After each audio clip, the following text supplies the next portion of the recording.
Hello friends, welcome back to Gulf Coast Urban Farm with Dolores. I'm so happy to have you join me today on this little video. Today we are going to be canning apple pie jam. You heard me right, folks, apple pie jam. Your toast and your oatmeal will never be the same once you try this on it. So, let's get started. Now, I have already prepared everything, so I have all of my measurements out here. My jars are ready, my lids are ready, everything's ready. And now we're going to begin. So, let me set my camera up. Put it right here. Now, the first thing I'm going to do is, this right here is 6 apples. There are 3 Granny Smith apples, and there are 3 Gala apples. I'm just trying to use up what I have. The recipe in the ball book calls for all Granny Smith. Well, you know how we are. If we don't have all Granny Smith, we will adjust. And in this situation, I did not have all Granny Smith apples. And I'm okay with that. So, the next thing we're going to put in there is 2 cups of apple juice. Now, you could use apple cider, but I had this apple juice and just wanted to go ahead and use it. And now, apples are not acidic, and we're not going to pressure can jam. So in here I have 2 tablespoons of bottled lemon juice, because that's what the recipe called for. Now, what we're supposed to do at this point is we are supposed to turn on our stove, and we are supposed to now cook this until it boils, and then we are going to cook it for reduce the heat and cook it for 10 minutes. So let's just stir this up and get all the apple juice nice and covering all of this. Ooh, it smells good already. I just love the smell of apples. Heck, I like to eat the apples too. So, alright, we got this going. Now, what I'm going to do, guys, is I'm going to come back when it's time to put something else in, because right now we just have to get it up to a boil. And then I'm going to reduce the heat and cook for 10 minutes. And then I will bring you back once we are ready to start the next step.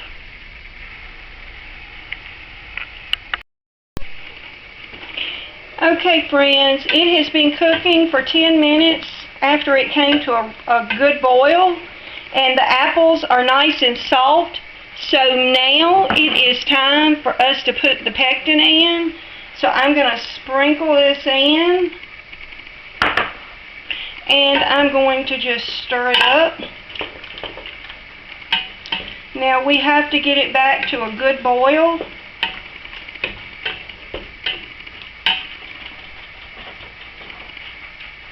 Okay, I didn't get all my pectin out of my bowl, so let me do that, because I don't want to have any issues with this stuff.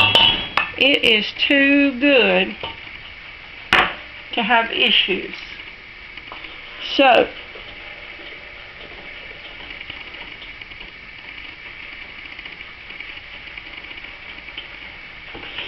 now we've got to get this to a rolling boil that I cannot stir down. And then we're going to put the sugar in. I'm supposed to put this. This right here is a teaspoon of cinnamon, a half teaspoon of allspice, and a quarter teaspoon of nutmeg. And that is to get the apple pie seasoning in there, so to speak.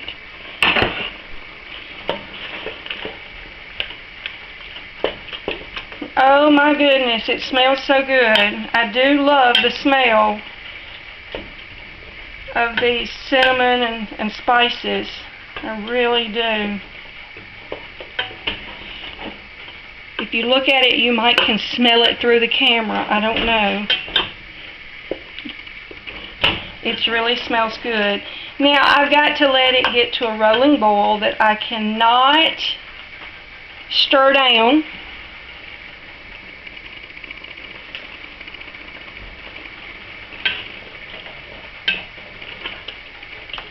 And then I'm going to put the sugar in it.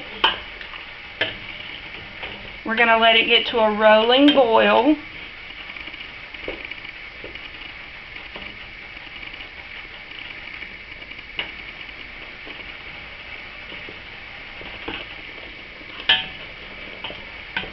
We're going to let it cook for 1 minute after we get it to a really good hard boiling. And then, that's after we put the sugar in. And then we are going to put it in jars. Now,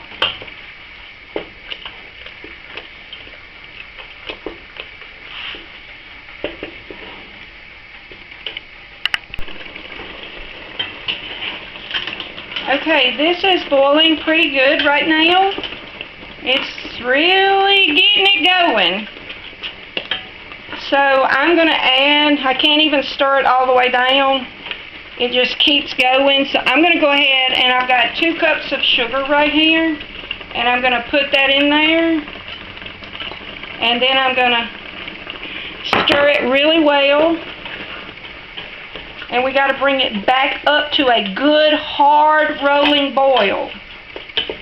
And when we get it to a good hard rolling boil, we have to let it do that. Have to let it boil for 1 minute at a good solid rolling boil.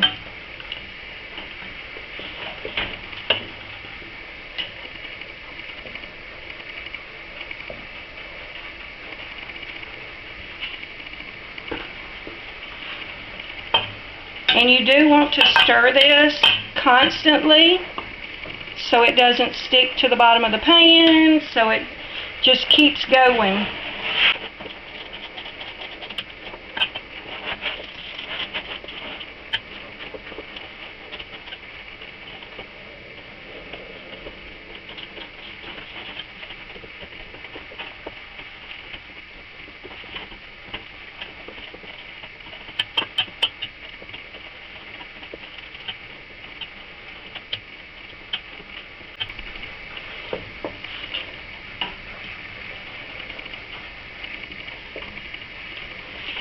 You know, as I'm sitting here stirring this, and the minute is almost up, it comes to my thought that not only would this be good on toast and oatmeal, but oh my gosh, what would this taste like on ice cream? I'm going to have to try that. I've never tried it. It just came to my mind.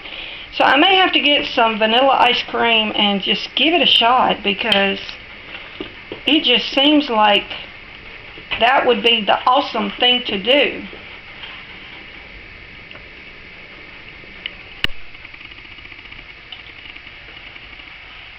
Okay, it is now ready to go in the jars. Now this, you only need a 1/4 inch headspace for this. So, and I'm using these little 1/2 pint wide mouth jars because, well, I just like them. Let's see. And you know, sometimes you have to readjust once you take the bubbles out. It's just the way it is.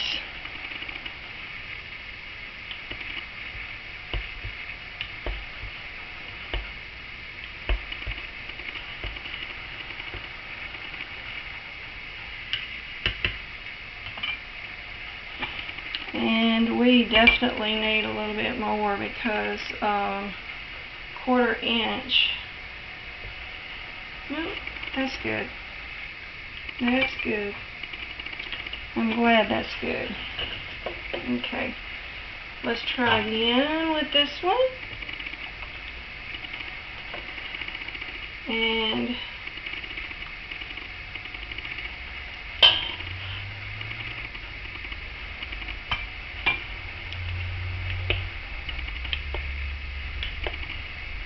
yeah, I'm going to have to put a little bit more in that one because it has too much headspace. So let's go back and put just a touch more in here.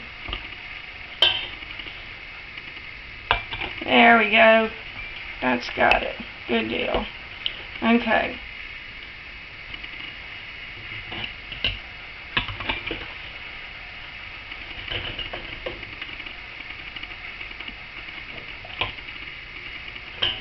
Alright, what I'm going to do is I'm going to bring you back once I get all these jars filled. Now, I believe I said 1/4 of an inch headspace.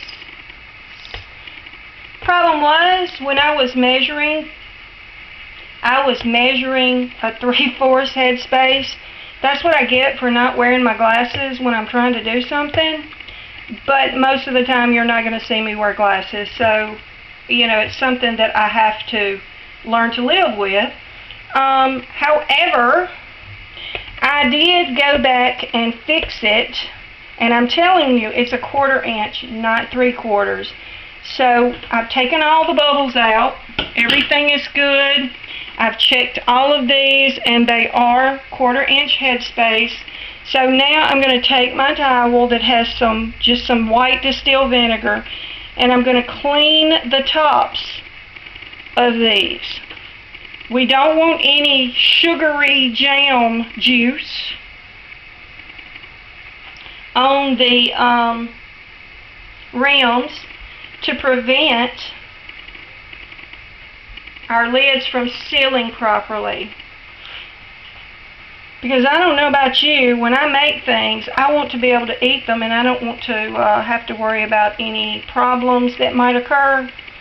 And I don't want to worry about the lids not sealing. So I'm always going to wipe with some white vinegar. Now we are water bathing these, and once we put them in the water bath pan, what we are going to do is we are going to get it to a rolling boil. Now the water over here in the water bath canner is hot. It has been going. It's at approximately 180 degrees. And in case you're wondering, yes, I did check it. I have a thermometer that I checked it with.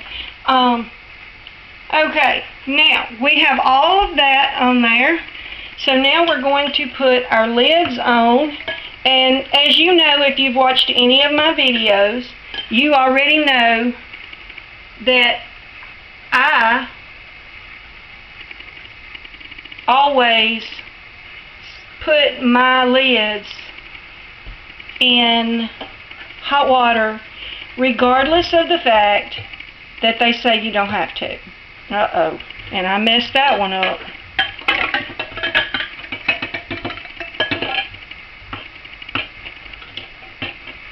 Having a hard time today. I don't know what's up with that. Okay, there we go. Maybe it's because I was trying to start in the wrong spot and nothing was working right. I don't know.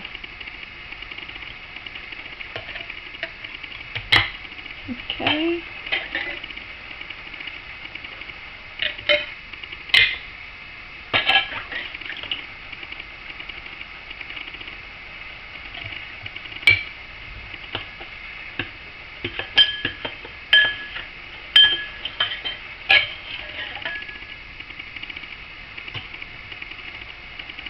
Okay, let's make sure they're seated on there properly. Alright, That one looks crooked. Now, I am using the Kerr Sure type lids that came with these jars. This is some jars that I purchased last year and never used them, so these are brand new jars with a brand new bent rim ring, I'll get it right in a minute, that I didn't catch. But that's okay, I have some more sitting over here that were washed at the same time. I always try to make sure I have extra jars and extra rings and extra lids, because even though my recipe might say that it's, in this case it said 5 jars, but as you can see I have 6, and I did the measuring out just like you're supposed to. Woo! Dang it, I picked up that lid again. Let me get that lid out of my way.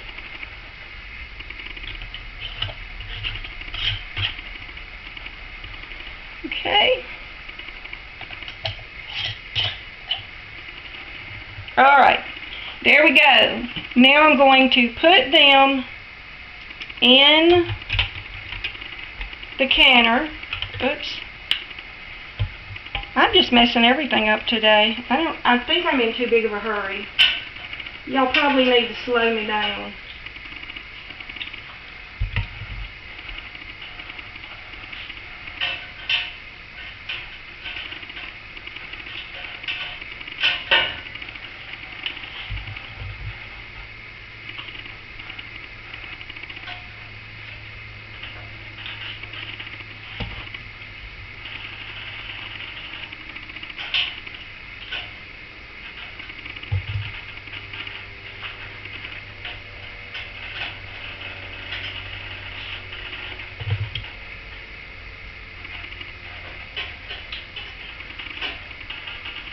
Alright, now what we're going to do, as you can see, they're all in there.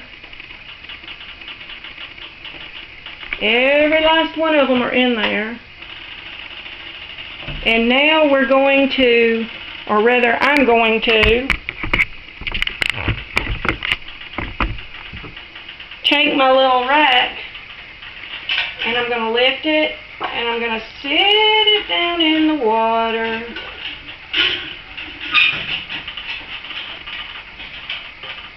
There we go. Now we have to bring this water up to a rolling boil. And then we have to cook it for 10 minutes. Okay guys, just wanted to let you know that I will bring you back once the 10 minutes is over and I've taken them out of the canner. Like I said, this is water bath canning, so it doesn't take as long as pressure canning. This is apples are low acid, but I put quite a bit of lemon juice in it, and that's what makes it able to be water bathed. So I'll bring you back in a little bit. Alright guys, there you see it. One has already popped. I heard it before I ever came into the kitchen to take the jars out of the canner. You know, it's a really good feeling when those tops start popping. And I've got 5 more that are going to pop. I'm going to speak positivity on this because, well, I've done it a few times, so I really believe it will pop, okay? Now, what I do want to do is I want to show you where this recipe came from. This recipe came out of this book right here, and it is on page 49, as you can see right there. It is a safe canning recipe because that's all I do. And for any new canners out there who are watching this video, ooh, there went another one. Did you hear it? Oh, and another one. For any new canners, please make sure that you have read the instructions with your canners, whether it's water bath or whether it is pressure canner. Make sure you've read your booklet, your instructions. Make sure that you are using a safe recipe, and make sure that you only do safe recipes, because the consequences I just wouldn't take those chances. Let me just put it that way. Alright, well, I'm kind of tired. I've had a big day. I'm going to say thank you for watching my video, and I'm going to say please consider, if you are not a subscriber, to subscribe. Please like the video and make a comment down below. And I just love interacting with people on my channel. You are my friends, and I like to talk to my friends. Alright guys, I'm going to go. You have a blessed day. Bye now.